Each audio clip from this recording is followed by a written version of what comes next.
What is up, all? This is Rest in Noise 11. Oh yeah, And excited to be coming at you from the new studio. Yeah. We're it's a work in progress. you've been busy, man. Yeah. Got a new place. Luckily, thanks to your little bro making shit happen. So Actually living in a house, which is dope. dope. Yes. Got a garage, Fuck yeah. Means huge backyard, Rest in Noise is getting taken to the next level. Hopefully, fields of cannabis. fields of cannabis. Yes. Hopefully, yeah. Everything's gonna be on lock at this place, and fucking maybe we can carry on the Cali tradition of growing good green and playing good music. There it is. There it is. Yeah, but fuck yeah. So what do you have on your list? I'm excited. I know you. I've seen you. I saw you concocting it.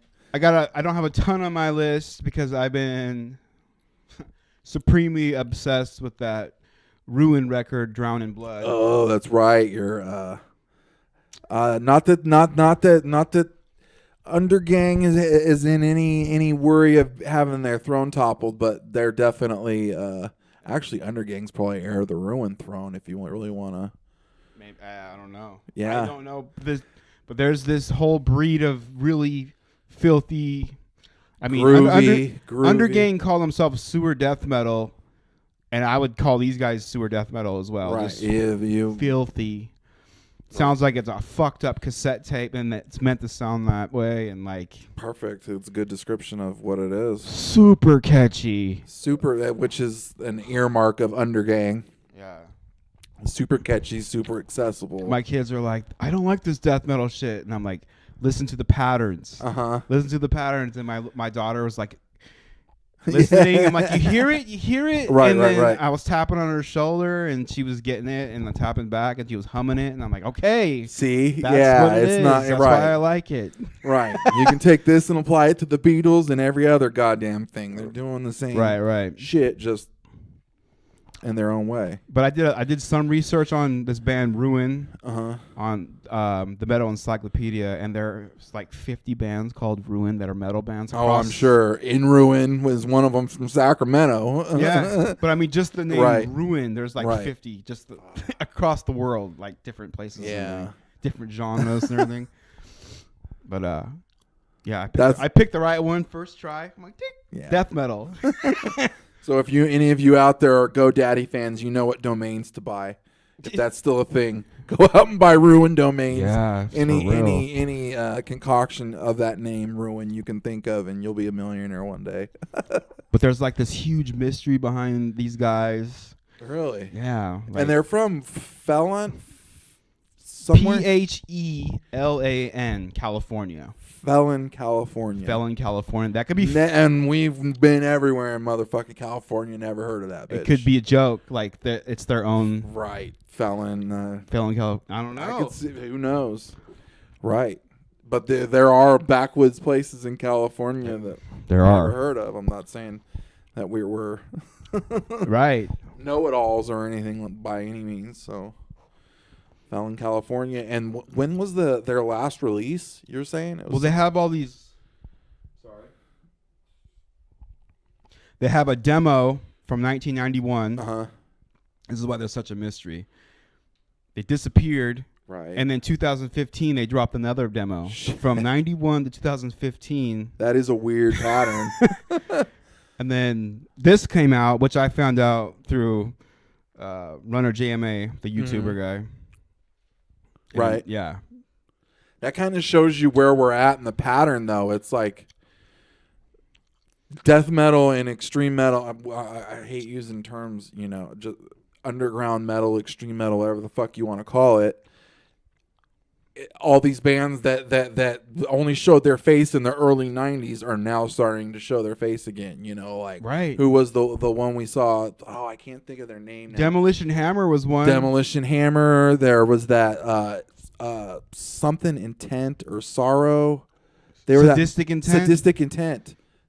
Bands like that. They're just popping up. Siege, for fuck's sake. You Right. know what I mean? Yeah. They did the same thing.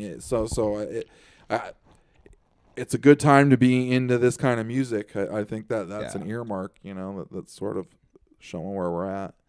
that all these bands are starting to they're starting to feel that the DIY thing that got them started in the first place is as accessible and as it's the internet, man. It's right. opened up all this shit so we can Cracked it more open easily. like an egg so we can all easier to find, and there's Right. only sub genres.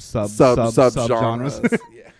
Damn. It's awesome, dude. I saw a Fucking good love meme. it. I can't think of what it is right now, but it had something to do with like all the. Oh, it's there's a guy, and I need to put it on my Instagram and put it on the site. He does metal memes, and instead of Bubba naming off all the different ways of making shrimp gumbo, he's naming off all the different kinds of metal there are. That's hilarious. So he's like, there's black metal, there's doom black metal, right. there's hardcore, there's power violence, there's gore grind, there's gore death grind, there's like go on and on. Right. That's funny. But yeah, I was gonna play a track off that Ruined record. Hell yeah. So everyone else can hear it. I was gonna play the track "Spread Plague Hell" off their "Drown in Blood" record. Yeah, and I mean, you hit the nail on the head with them being like Undergang's doppelganger, or not doppelganger, I guess, definitely in that same realm. Right, and from our backyard, Cali. And from our backyard, so we can be proud of it. Hell yeah. Yeah. Which is, why we do this podcast. We have a unique California perspective, so finding a California band like that is a cool find. Hell yeah. Yeah.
What do you have next on your? I sent you that new Fu Manchu track. Fuck yeah! They finally dropped something. Yeah, I put my worries at ease on that one. It's called Clone of the Universe. Hell yeah!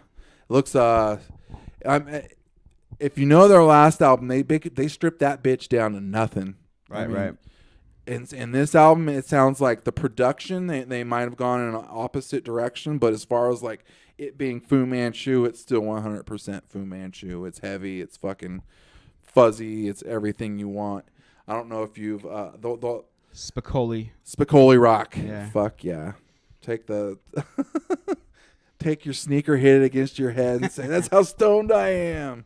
Learn about history, having some food. Yeah. I fucking love Fu Manchu. They just bring to, in my mind, they bring all that Fast Times at Ridgemont High, Dogtown, Zephyr Hills, fucking that whole imagery. They just got that shit on lock. It reminds me of being a kid wearing my little Hobie shirts and shit, and yeah, my little Hang 10 shirts with the 2 little feet on it. They just do all that shit perfectly into a T, you know. And then I think of like Hypercolor. Fuck yeah. I had one Hypercolor shirt. Hypercolor was the shit. Yeah. For all you kids who don't know what Hypercolor is, it means that the shit would change. Your shirt would change with the temperature of your body. So it would go from, if you had, they didn't take off too well because there were people who would sweat profusely, and you could see it whenever they were sweating in their rolls and shit like that. But us as kids, we didn't have that problem. We loved Hypercolor. It was dope. I had like a deep I forgot purple about one. that shit. It was Yeah. I wonder if they're still around. But I had a deep purple one, and it would turn like pink when I got warm. You could make some, not hot pink, but like a dark pink, like a. I know those. They have those thinking putties now, where Hypercolor is one of them. So it changes with heat temperature. Oh, cool. There's one where it changes with they give you a little UV light. So if you shine the light on it, wherever you shine the light, the putty changes different colors. That's pretty cool. And they have glow in the dark ones. They have magnetic putty. Putty's the new fidget spinner. I don't know if any of you out there from anywhere other than America know what a fidget spinner is. I'm sure you do, but maybe you don't know the fact that the fidget spinner just took America by storm this summer, and it fucking is gone now. Yeah. You can buy fidget spinners everywhere for $1, whereas some places were selling them for 10 to 15. Fidget spinners are at the Dollar Tree now. Right. It was an interesting fad to see come and go, and I mean, I had fun with fidget spinners. I'm not gonna lie. Hey, I have one. I mess with it every once in a while. Right. So bearings. It's bearings. Bearings. It's kind of right. cool. It's yeah. a wheel that you carry in your pocket. Right. And think if you think of it from the engineering perspective, think of the that the ability to make ball bearings is what got us the ability to build a rocket that could steer itself to the moon, because we needed to find a way to make ball bearings perfect enough that they could go in a gyroscope, and that gyroscope is what kept the rocket from tilting back and forth as it found its way up. So ball bearings, us being able to produce ball bearings, is what got us ahead of the Russians in the space race. So that is what's in your fidget spinner. That's pretty cool. That same technology, yeah. So if you didn't think it was that cool, maybe you do now. Hopefully. Yeah, you don't have to use it for if you have a disorder. Right. And that's why there's some people who you could pay as much as you want for a fidget spinner. There are still people out there who make $5,000 fidget spinners. Yeah, there's some cool shit out there. Yeah. They make $5,000 tops. If you guys aren't privy to that, they make $5,000 pocket knives. These are things that are being handmade in people's houses now, because lathes and computer production and CAD design is dropped way down in price. So now people can have a machine shop in there that's worthy of building anything you want in your garage if you cool. Just willing to house big enough pieces. It's really cool. Cool. Yeah. So I've been seeing these pictures on Instagram of your old tape collections, bro. Fuck yeah. It's funny looking at them because they're like snapshots of where I was at, Yeah. It's weird. And you have a lot of cool shit like that Clutch record. Yeah, that Clutch record changed us. Yeah, but it's on cassette, so it's even cooler because it's like, man. I never thought cassettes would be cool again, man. I mean, I did cassettes because I had so many cassettes, and I had such an expensive tape deck that I put in my car that I refused to go to CDs. I remember. I'm not doing it. I'm not doing it. I'm not doing it. And tapes are going out, bro. They're going to stop making them. Right. And then I was like, yeah. And then the tapes got less and less. They did stop making them. And I was like, fuck, you mean I can get like No Redeeming Social Value and Murphy's Law and all these bands I had fucking coveted all this time? You know, it was stupid, you know. All of a sudden, by going to CD, I was like, I could have anything I wanted. It was like a whole new world. Right. Because everything was on CD. Right. Okay, you know, and I went from being like crossing my fingers as I walked in the tower that new tape that came out by that band would be sitting there, unless it was, you know, which was very few bands at the end that did that. But that's kind of what my tape collection represents. Yeah. Yeah. And some weird stuff I've picked up here and there, like that Slip It In Black Flag tape that I featured. I bought that. I got that at Denio's. If anybody knows what Denio's is, big shout out.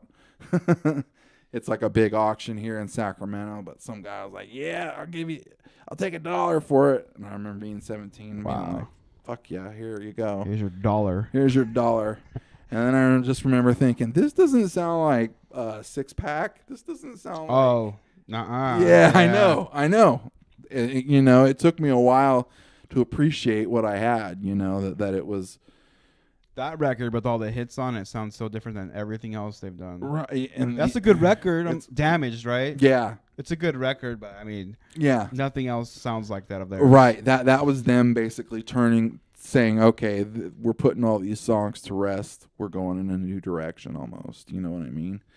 And then from then on out, when Henry Rollins joined the band, it was more of a Black Sabbath Led Zeppelin-y. I don't want to say Led Zeppelin, but more of a Black Sabbath hybrid he brought to the band. You know, less of a punk rock vibe and more of a sludgy vibe, I guess. Black Flag's godfathers of sludge, you know, which is why Jimmy Bower is always wearing a fucking... From I Hate God, he's always wearing a Black Flag shirt. Yeah. Interesting shit. Yeah, Black Flag's got a lot of depth. I'm still getting into Black Flag because I went through a huge Circle Jerk stage. I went through a huge Dead Kennedy stage, as did you. Yeah, oh, fuck yeah. I love Circle Jerks and Dead Kennedy. I love all that shit. And probably more I can't think of right now. Right. But Black Flag has always been a weird one for me.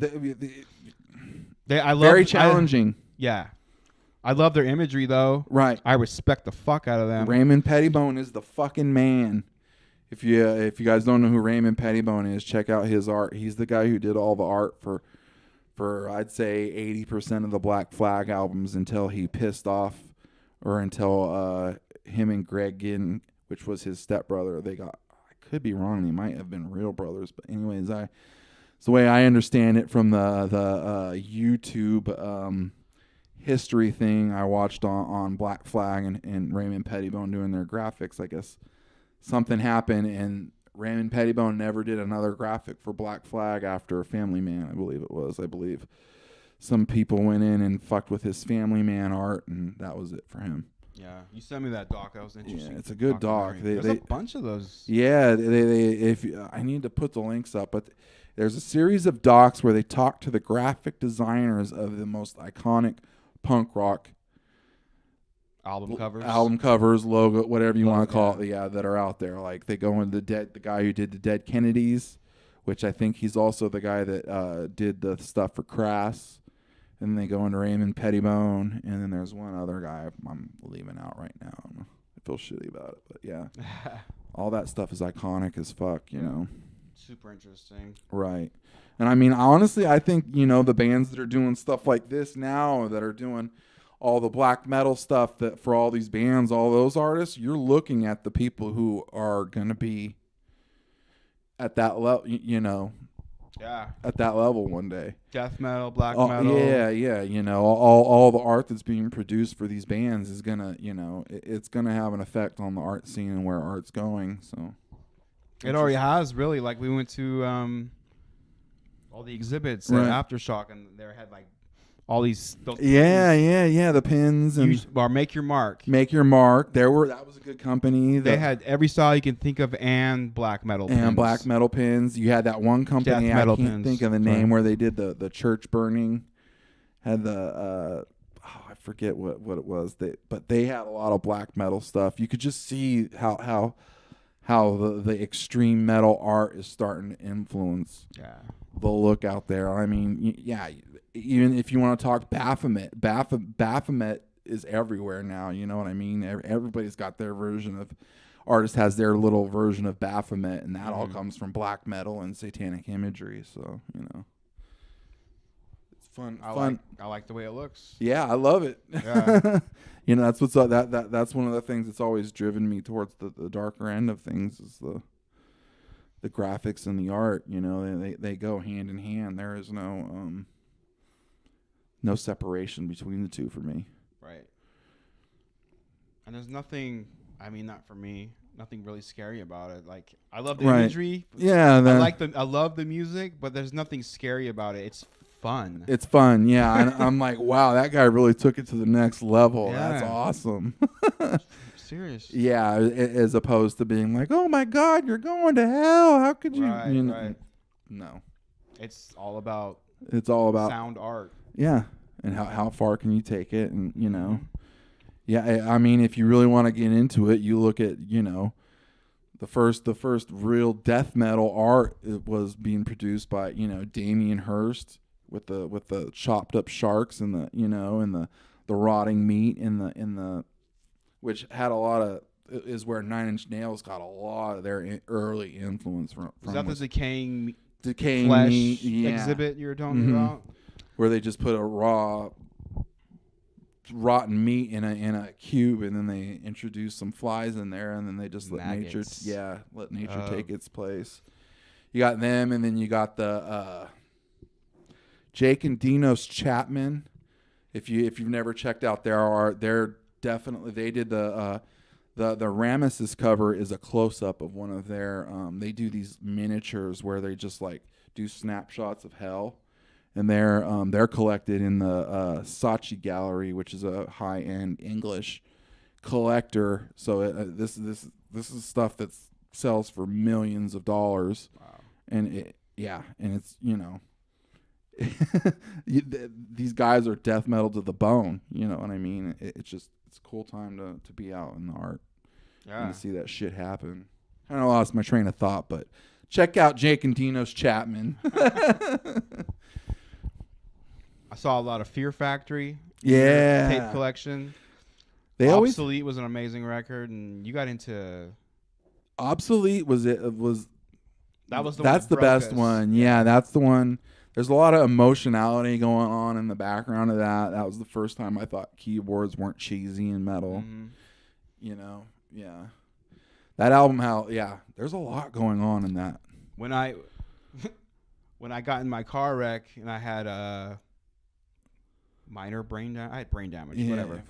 And I had to like play games and do all that stuff to get my brain back in order. That was one of the records I was craving to listen to, and it helped me like pull my shit together, pulling Obsolete out. I could see that. It's just weird that that's what I was craving. Out of all the records I've listened to, I'm like, I want to hear Obsolete. That is weird. Yeah. That's crazy. Tells you something. It sounds like, now that you say that, their music almost sounds like synapses, just like firing. Totally. Just like back and forth. There's a logic that's going on. Of emotion. That too. Yeah, it's logic and emotion, sort of like your mind. I could see how it would crave that if it's, Yeah, now that you... As I put on my brain surgeon cap. He's so wise. But you know what I mean. That's an interesting fact. I'm sure there's some brain surgeons out there who would love to know that. Means something. Yeah. Right. Too bad you didn't come out of it and you weren't like a piano master or some shit like it happened, or all of a sudden you're playing like 2 guitars with 2 hands. You're like fucking Dragon Force on crack. I'm just glad I can walk again, bro. Yeah. No I shit. had to learn to walk again. Yep. I remember taking you to that first Melvin show, bro. I was like, you get near my friend, I'm going to fuck your face up. in a wheelchair. Yeah. Right, dude. That was rough shit. Yeah. You know? Yeah. There, that was my love for music right there. I went to a fucking Melvin show in a wheelchair. Yeah. Yeah. Yeah. Melvins are one of those bands that's worth going to see in a fucking wheelchair. It's always a surprise. Yeah, we missed that last show because it was the summertime and they play in a super small fucking place that we'd never seen them in before. Oh, yeah. That was ridiculous, man. Yeah. Some fucking... It was like nothing but... hipster bar. I can't remember what it's called. Yeah, I was like, fuck this shit. The Goldfield or something like that? Something. I don't even know. I'm like, what the fuck? Felt bad for them. I think they were misbooked by somebody. You guys are misrepresenting them. Yeah. You should sign under me, seriously. I know I don't have a name, but... You should be playing at the Blue Lamp, okay? Yeah. Let's go. You're signing contract, motherfucker, right here. You play nowhere else but Blue Lamp. It'll sell every time, but fuck it. Yeah. Hurry up and get tickets, motherfuckers. That would be amazing, seeing the Melvins at the Blue Lamp. Yeah. Oh I saw God. Big Business there back in the day. That was cool. That would be amazing. Yeah. Big Business is awesome. Yeah. And I've never seen Big Business. I've only seen Big Business play with Melvins, but I can only imagine what Big Business is like by themselves. But that Melvins Big Business hybrid band, oh my fucking God. Yeah. I think that's done with, though. Yeah, it has with each other for a while. It's been a few albums since they haven't done that. Yeah. But that was amazing to be in a small club like that and have two epic fucking drummers like that. Yeah, it was crazy. Pummeling the sound through your body. It was the shit. It was. What else you got in your book of magic? Well, I don't have very much, but we are going to that's right. The Golden Bull on Saturday in Oakland to see Acephalix, Scolex. Scolex, which we were listening to, we're super excited to see them. They're Oakland death metal. I haven't seen them. Fetid. Mortiferum was good too. Mortiferum was the shit. That's what I liked most That's of right. all. That's the band we were like, okay, we got to show up and make sure we. Yeah. We're always keep each. We're always showing up at late. Yeah, we gotta make sure we're on time. Stoners showing up late. That's never been in the equation before. Without Google Maps, I couldn't get anywhere. Really though, I'm not even playing. I'm fucking spoiled as shit from Google Maps. Fuck yeah, that's the only way we. Dude, you remember back in the day trying to find these fucking little holes, fucking rolling around Oakland with your fucking 20-year-old mind thinking you're gonna get raped and tortured by some fucking black guy. Yeah. You know what I mean? Or white guy. Or Asian guy. I'm not saying that. I'm just saying fucking stupid people have a stupid perception of Oakland, and that's what it is. But yeah, I thought we'd just play a track. Fuck yeah. I'm gonna play a Mortiferum track first. Hell yeah. Get you into the groove. We're gonna play. We're gonna play Mortiferum Altar of Decay. Hell yeah.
we listened to that track. Right. Super filthy. Super filthy, super catchy. Super doomy too. Yeah. They definitely understand the fact that you don't have to play fast to play mean. Yeah. Yeah. It's mean as fuck, dirty as fuck, and slow. Yeah, bring it ugly too. Yeah, I'm bringing ugly. Yeah. Perfect. Cool, man. Yeah. Cool. I'm excited to do the podcast next week and show you guys what we have to say and show you some of the swag we've picked up, hopefully. Right. Yeah. We better get our shit quick because remember we saw Pissgrave and then they fucking sold out everything. Sold out. Yeah, I remember thinking, what the fuck? Yeah. Oh, yeah, I'm coming back to get that Pig Destroyer Mass and Volume here in just a minute. I just don't want to carry the vinyl around. What the fuck do you mean it's sold out in 10 minutes? Right. Fuck you. Give me a fucking break. Yeah. Such is life, though. We're learning. So I'm going to leave you with a trio of tracks. First is Scolex, Dweller of the Twilight Void. Fetid, Rotted. Hell yeah. And Acephalix, Suffer Life in Fragments. Super excited. See you guys next time. Thank you for watching. Thank you for subscribing. We'll see y'all next time. First song tonight is Dweller of the Twilight Void.